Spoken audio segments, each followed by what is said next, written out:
आपण सुरू करूयात. त्याआधी ना जरा फॅन लावून येते, कारण सध्या इतकं उकडतंय ना. आणि ही जशी आम्हाला उकडतंय, जसं आम्हाला वाटतंय ते सगळं तुम्ही सगळे त्याच्याशी सहमत असणार.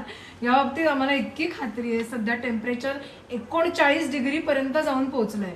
अंगातील पाण्याचं प्रमाण कमी होत आहे आणि त्यामुळे अगदी सारखी सारखी तहान लागते. तहान होतीये नुसती. त्याच विषयी आजचा वेलनेस वेनसडे 17वा आणि त्यात तुमच्या सगळ्यांचं मनापासून स्वागत. आधी मी डॉक्टरांना बोलवते आणि मग पुढचा प्रश्न त्यांना विचारते. Hello doctor. हॅलो. जसं आता मी म्हणलं तसं सारखी तहान होतीये आणि अगदी सगळे प्राणी पक्षी सुद्धा त्या तहानेनी व्याकुळ झालेत. हो ना, खरंच आहे. ग्रीष्म ऋतूत पण हे अगदी नॉर्मल आहे ना. हो. पण मी परवा मला एक प्रसंग आठवला. भर डिसेंबर मध्ये अगदी कडाक्याच्या थंडीत सुद्धा एका सकाळी एक काका आमच्याकडे आले होते. वेळ होती अशी सकाळचे 8-1 वाजले असतील आणि त्यावेळेला त्यांना एक ग्लास थंड फ्रीज मधलं पाणी हवं होतं. थंडीच्या दिवसात सकाळी मी तर गरम गरम चहा पिते किंवा लोक कॉफीने दिवस सुरू करत असतील. ते सोडून त्यांना थंड पाणी मागितल्यावर मी आश्चर्याने अवाकच झाले. मला आठवतंय तेव्हा आईनं त्याला, म्हणजे तुम्हीच त्यांना सल्ला दिला होता की तुम्ही सर्वात आधी रक्तातली साखर तपासा. आणि काही दिवसांनी कळलेच की त्यांना डायबिटीस झालाय. तर डॉक्टर आम्हाला आता तुम्ही सांगा, तहान लागणे आणि डायबिटीस यांचा तुम्ही म्हणल्याप्रमाणे त्यावेळेला काही संबंध आहे का? नमस्कार मंडळी. शाल्मलीने विचारलेल्या प्रश्नाचं उत्तर देण्याआधी सगळ्यांना या ग्रीष्म ऋतूच्या सुंदर शुभेच्छा, थंड थंड शुभेच्छा. प्रचंड उकडतंय आणि त्यामुळे तहान लागणं हे अगदी नॅचरल आहे. पण जसं शाल्मलीने आत्ता सांगितलं की डिसेंबर महिन्यात कडाक्याच्या थंडीत भर सकाळी एखादी व्यक्ती जर थंड पाणी किंवा फ्रीजमधलं पाणी मागत असेल तर ते नॉर्मल आहे का? नक्कीच नाही. डायबिटीसमध्ये खूप तहान लागणे हे लक्षण सांगितलंय. ते का बरं होत असावं याचा आपण विचार करूया बरं का. डायबिटीसमध्ये होतं काय, सगळ्यांना माहिती आहे आपल्याला. रक्तातली साखर प्रचंड वाढते. कारण तुमची चरबी, तुमचे स्नायू किंवा इतर अवयव यांच्यापर्यंत ती साखर पोचूच शकत नाही. अन्नपचनातनं जी आपल्याला साखर मिळते, जी रक्तात मिसळते, ती वेगवेगळ्या अवयवांवरपर्यंत पोचत नाही आणि त्यामुळे रक्तातली साखर साठून राहते. आता ती बाहेर काढायला पाहिजे. मग त्यामुळे काय होतं, शरीराचा एक रिस्पॉन्स किंवा प्रतिक्रिया म्हणजे ती लघवी वाटे शरीर ते बाहेर काढण्याचा प्रयत्न करतो. आता लघवी वाटे साखर बाहेर काढायची म्हणजे त्याच्याबरोबर पाणी पण जातं. त्यामुळे शरीरातलं जे काही पाणी आहे ते लघवी वाटे बाहेर पडल्यामुळे शरीराला पाण्याची टंचाई जाणवायला लागते. आणि मग कसं व्यक्त होतं शरीर, तर तहानेची संवेदना होते. म्हणजेच अतिरिक्त साखर जी रक्तात साठून राहिलेली आहे ती लघवी वाटे बाहेर टाकायची. त्यामुळे शरीरातलं पाणी पण बाहेर पडतं आणि त्यामुळे सतत तहान लागते किंवा घशाला कोरड जाणवते. आणि यामुळे डायबिटीसच्या लोकांमध्ये तहानेचं प्रमाण खूप असतं. आणि कितीही पाणी प्या, तहान काही भागत नाही. आत्ता पाणी प्यायलंय, परत 15-20 मिनिटांनी तहान लागते, परत घशाला कोरड पडते. हे एक जे चक्र आहे ना ते सुरू राहतं. मग सतत पाणी प्यायचं, सतत लघवी व्हायची आणि ह्यामुळे डायबिटीसमध्ये तहान ही जास्त लागणं हे डायबिटीसचं लक्षण आहे. आयुर्वेदाने काय सांगितलंय की ठीक आहे, आता मी तुम्हाला सांगितलं की साखर वाढते, ती बाहेर टाकण्यासाठी शरीर लघवी वाटे ती टाकण्याचा प्रयत्न करतं.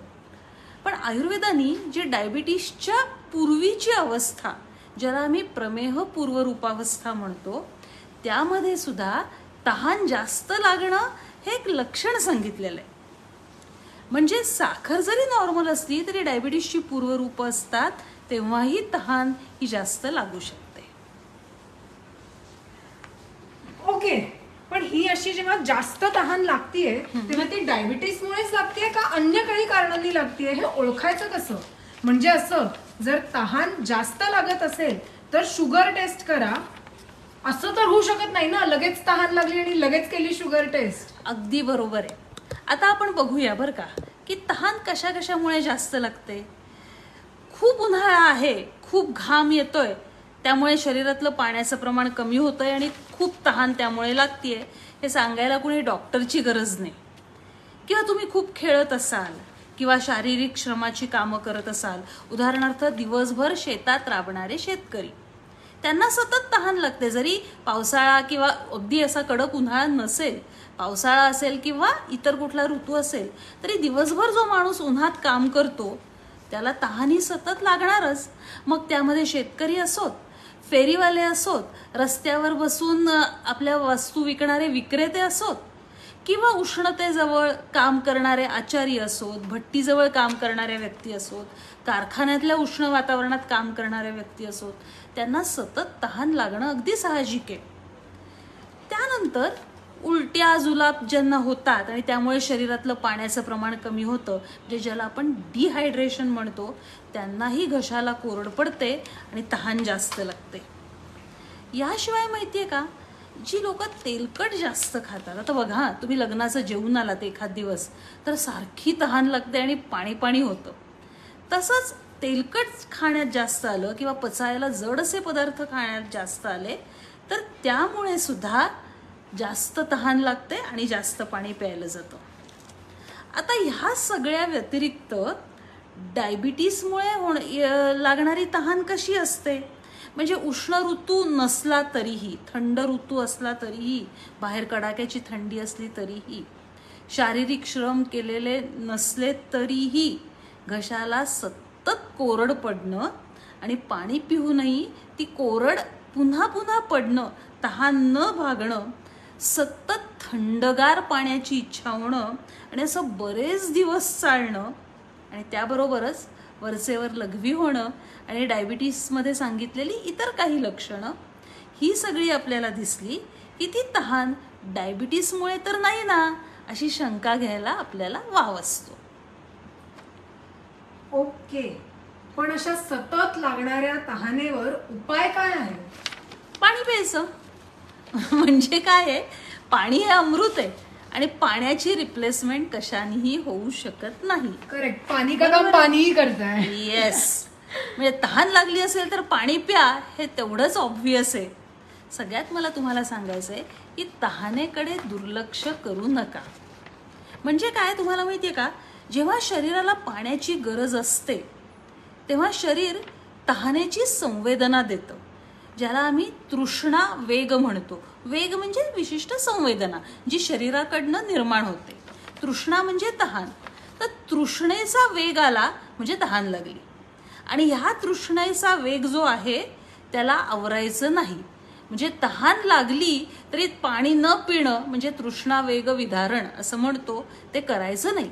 काय होतं त्यांनी जास्त अजून डिहायड्रेशन होईल, अशक्तपणा वाटेल, जीभ कोरडी पडेल, टाळूला अक्षरशः कोरड पडेल, अनेकांना डोळ्यापुढे अंधारी येते किंवा चक्कर येते आणि हातापायातली शक्तीच नाहीशी होते.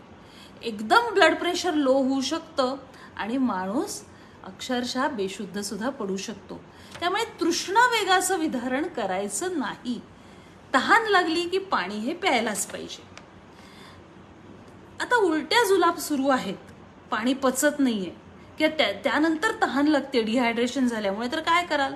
अर्थातच ती औषधं त्याची घ्यायला लागतील, पण त्याबरोबर तुम्ही साळीच्या लाह्या ज्या असतात ना, साळीच्या लाह्या म्हणजे लक्ष्मीपूजनाला आपण ज्या लाह्या बत्ताशांबरोबर वापरतो त्या लाह्या, तर त्या साळीच्या लाह्या, मुठभर लाह्या साधारण एक पाव लिटर पाण्यात उकळा आणि ते पाणी गाळून ते पाणी चमचा प्या. त्यांनी सुद्धा त्या उलट्या होणं किंवा मळमळणं आणि शिवाय डिहायड्रेशन हे कमी होऊ शकतं. दुसरं इलेक्ट्रॉलचं पाणी. आपल्याकडे इलेक्ट्रॉल ची पावडर सगळ्यांना माहिती आहे, कारण जेव्हा तुम्हाला उलट्या जुलाब होतात किंवा घामा वाटे, अनेक इलेक्ट्रोलाइट सोडियम पोटॅशियम हे कमी होत असतं आणि अशा वेळी इलेक्ट्रॉलचं जर पाणी घेतलं, म्हणजे इलेक्ट्रॉलची पावडर चमचाभर साधारण एक ग्लासभर पाण्यात घालून घेतली तर आपल्याला उपयोग होतो. तिसरं आहे नारळाचं पाणी, ज्याच्यात नॅचरल इलेक्ट्रोलाइट्स आहेत.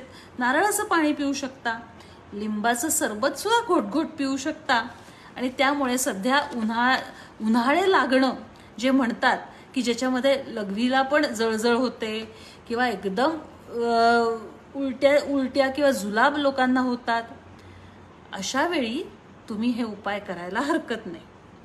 तेलकट किंवा जड खाण्याने जर तहान लागत असेल जास्त, तर चक्क थोडंसं गरम पाणी प्या आणि त्याच्यामध्ये चिमूटभर सुंठ किंवा नागरमोथा घालून ते पाणी प्या.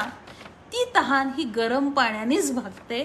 तुम्ही त्याच्यावर जर थंड फ्रीजवरचं मधलं पाणी प्यायलं, कारण का तर पाणी तहान होतीये, तर त्यांनी ती तहान भागत नाही. बऱ्याच वेळेला ताप आलेला असेल तर तापात सुद्धा खूप तहान लागते, कारण शेवटी तापामध्ये सुद्धा डिहायड्रेशन होतंच ना. मग अशा वेळी पाणी कुठलं प्यायचं, तर तापवून गार केलेलं पाणी तुम्ही प्या, किंवा पाण्याचा काढा म्हणतो तो जर प्यायला तर ताप उतरायला पण मदत होते आणि जे डिहायड्रेशन होत असेल तापामध्ये ते पण कमी व्हायला मदत होते. आता पाण्याचा काढा करायचा म्हणजे काय करायचं, 1 लिटर पाणी उकळून अर्धा लिटर उरेल इतकं आटवायचं आणि थोडं थोडं पीत राहायचं. त्याचा फायदा होतो. याशिवाय त्यामध्ये एक आयुर्वेदामध्ये षडंगोदक म्हणून सांगितलंय की नागरमोथा किंवा चंदन किंवा सुंठ अशी वाळा अशी वेगवेगळी जी औषधं आहेत ती थोडी जर तुम्ही पाण्यात घातली, गरम पाण्यात, आणि ते पाणी उकळून गार करून प्यायलं, तर त्यांनी सुद्धा ताप कमी व्हायला मदत होते आणि तहान पण कमी होते. डायबिटीसमुळे लागणारी तहान कशी कमी करणार? डायबिटीसचा उपचार करा, डायबिटीसची ट्रीटमेंट घ्या, त्याशिवाय ती तहान जात नाही. आणि जर डायबिटीसच्या पूर्वरूपावस्थेत तुम्ही असाल तर तुम्ही काय हो, साखर कमी करण्याची काही औषधं कशी घेणार, कारण साखर तर नॉर्मल आहे. पण डायबिटीसच्या पूर्वरूपावस्थेमध्ये तहान जास्त लागत असेल तर पूर्वरूपांची चिकित्सा करा, जी आयुर्वेदात सांगितलेली आहे. Okay, thank you. आपल्या बाजूनी जे प्रश्न येतात ते संपलेले आहेत, त्यामुळे ज्यांना प्रश्न पडतायत त्यांनी ते विचारायला सुरुवात केली तरी चालेल. आपल्याला एक प्रश्न आलाच आहे, त्याच्यावर तो मी वाचते. Someone had told me that drinking coconut water every day is not good. Wanted to know if this is true. कसं आहे माहितीये का, जर तहान लागलेली असेल, तुम्हाला डिहायड्रेशन होत असेल किंवा प्रचंड घाम येत असेल, तर तुम्ही नारळाचं पाणी प्यायला हरकत नाही. तुम्ही कुठल्या प्रदेशात आहात, कुठल्या ऋतूत आहात, तुमच्या शरीराची अवस्था काय आहे आणि तुमची गरज किती आहे, याच्यावर तुम्ही नारळाचं पाणी रोज प्यायचं का मधनं प्यायचं हे ठरवायला लागेल. पण जो मुळातच स्थूल आहे किंवा ज्याच्या शरीरावर सूज आहे, अशा व्यक्तींनी नारळाचं पाणी रोज पिऊन चालणार नाही. ओके, अजून एक प्रश्न आला आहे आपल्याला. उन्हाळ्यात बाहेर गेल्यावर तहान लागली तर उसाचा रस, पण बिनबर्फाचा उसाचा रस पिणे योग्य आहे का? काहीच हरकत नाही, जरूर प्या. उसाचा रस उन्हाळ्यातच जास्त छान लागतो आणि उन्हाळ्यातच पिणं योग्य. फक्त त्या उसाच्या गुऱ्हाळामध्ये माशा कितपत आहेत आणि स्वच्छता कितपत आहे त्याचा मात्र अंदाज घ्या, कारण त्या वाटे अनेक रोगजंतू जाऊन उलट्या, जुलाब, कावीळ यासारख्या गोष्टी होऊ शकतात. तुमची जर इम्युनिटी कमी असेल तर तुम्हाला त्रास होऊ शकतो. अन्यथा उन्हाळ्यामध्ये उसाच्या रसासारखं अमृत नाही. आणि दुसरी गोष्ट, डायबिटीस नाहीये ना, ही पण खात्री करा. जर तुम्हाला डायबिटीस असेल तर उसाच्या रसाने साखर अर्थातच वाढेल. त्यांना काही मी हा सल्ला देणार नाही की तुम्ही उसाचा रस घ्या म्हणून. मग त्या बिचाऱ्यांनी कधीच प्यायचं नाही का उसाचा रस? नाही, त्यांनी साखर कंट्रोल करायची व्यायामानी, औषधांनी, आहारानी, विहारानी, जीवनशैलीनी, आणि मग थोडासा उसाचा रस कधीतरी प्यायचा. येस. अजून कोणाला? येस, आलाच प्रश्न. पाठवा मंडळी, प्रश्न पाठवत राहा. डायबिटीसच्या लोकांनी नारळ पाणी पिणे योग्य आहे का? प्यायला हरकत नाही, फक्त तुमचं इलेक्ट्रोलाइट्स कसे आहेत, म्हणजे तुमच्या पोटॅशियमच्या लेवल्स काय आहेत त्या बघा. किडनीचा ज्यांना प्रॉब्लेम आहे त्यांनी सुद्धा नारळाचं पाणी फार पिऊन चालणार नाही. ज्यांना सूज आहे त्यांनाही चालणार नाही. पण डायबिटीस आहे म्हणून नारळाचं पाणी वर्ज्य आहे असं अजिबात नाही, ते तुम्ही पिऊ शकता. Okay, thank you. अजून कोणाला प्रश्न असतील तर आपण 1 मिनिट थांबूयात. भयंकरच उकडतंय नाही आज? नाही, उकडतच आहे, म्हणूनच ना हा विषय म्हणूनच ऍप्ट होता अगदी. आय एम शुअर माझ्यासारखी तहान पाणी ऐकून लोकांना उसाचा रस, पाणी हे सगळं पिण्याची इच्छा झालेली असणार आहे. पण मंडळी, तुम्हाला लागणारी तहान ही नक्की कशामुळे आहे? ती डायबिटीसमुळे आहे का ती अशीच तहान आहे? हे नक्की वेळेत ओळखा. आणि त्यासाठी आधी सांगितल्याप्रमाणे आपली आई टेस्ट आहेच, त्याची लिंक डिस्क्रिप्शन बॉक्समध्ये देते. म्हणजे ती आई टेस्ट घ्या आणि त्या टेस्टनुसार तुम्हाला डायबिटीस होण्याचा धोका कितपत आहे, तुम्ही बॉर्डर लाईनवर आहात का, तुम्ही कुठल्या स्टेजला आहात, हे तुम्हाला ती टेस्ट ओळखून द्यायला मदत करेल. त्या टेस्टनुसार जर तुम्ही धोक्याच्या पातळीमध्ये आलात तर त्या लगेचच टेस्ट शुगरच्या वगैरे ज्या टेस्ट असतात त्या तुम्हाला करता येतील. आणि अगेन हे सगळं झाल्यानंतर भविष्यात होणाऱ्या डायबिटीसला प्रिव्हेंट करण्यासाठी आरोग्य तरंगाचा डायबिटीस प्रिव्हेंशन प्रोग्राम आहेच. त्याविषयी ज्यांना जाणून घ्यायचं असेल तर त्यांनी त्या तशी कमेंट जरूर करा, म्हणजे आम्ही तुम्हाला संपर्क करू, त्याविषयी अधिक माहिती देऊ. आणि अर्थातच आजचा विषयच तहान आहे, पण तहान लागल्यावर विहीर खणून काय उपयोग. त्यामुळे वेळेत जागे व्हा, डायबिटीसचा धोका वेळेत ओळखा. आमच्यासारख्या म्हणजे डॉक्टरांसारख्या इतरांची किंवा डॉक्टरांची मदत घ्या आणि डायबिटीसची येणारी लाट आपण वेळेतच रोखूयात. आपल्याला प्रश्न आले आहेत, एक शेवटचा प्रश्न घेऊयात आणि आपण थांबूयात. डायबिटीस असणाऱ्या लोकांनी कैरीचं पन्ह प्यायलं गुळाचं तर चालतं का? 1 मिनिट. काय माहितीये का, लोकांना वाटतं गुळाचं प्यायलं की चांगलं साखरेपेक्षा, पण गुळ आणि साखर दोन्ही उसापासूनच तयार होतात मंडळी, आणि दोन्हीमुळे रक्तातली साखर धो वाढणार आहे. त्यामुळे पन्ह्यामध्ये तर इतकी प्रचंड साखर जाते की त्यामुळे तुमची शुगर 100% वाढणार, हे विसरू नका. मग कधी प्याल पन्ह? अगदी प्यावंसं वाटलं तर. एक तर रोज प्यायचं नाही, हे सगळ्यात महत्वाचं, कधीतरीच प्यायचं. आणि तेही कसं प्यायचं, तर तुम्ही चालून आलेले आहात किंवा एक्सरसाइज झालेले आहेत आणि खात्री करा की तुमची शुगर नॉर्मल आहे. अशा वेळी एक 50-100 ml म्हणजे पावभंड किंवा अर्धा भंड पन्ह शांतपणे बसून एक एक घोट रिझवत प्या. एकदम मोठा ग्लास भरून तर नक्कीच नका पिऊ, म्हणजे शुगर वाढणार नाही. जिथे धो पाऊस पडायची गरज आहे तिथे डॉक्टर धो शुगर वाढण्याविषयी आज बोललेले आहेत. इतकं डेस्परेशन आहे पावसासाठी आणि उन्हाळा कमी होण्यासाठी. एनिवेज, या आठवड्यात अजून प्रश्न नसतील तर आपण थांबूयात. पुढच्या आठवड्यात पुढच्या नवीन विषयांबरोबर वेलनेस वेनसडे मध्ये 8:45 वाजता भेटूयात 18व्या भागामध्ये. कोणाला नवीन विषयांबद्दल जाणून घ्यायचं असेल तर नक्की आम्हाला सुचवा, आम्हाला प्रश्न विचारा, म्हणजे आम्ही तसे वेलनेस वेनसडेचे एपिसोड डिझाईन करू शकतो. आज आपण इथेच थांबूयात. सगळ्यांना शुभरात्री. धन्यवाद.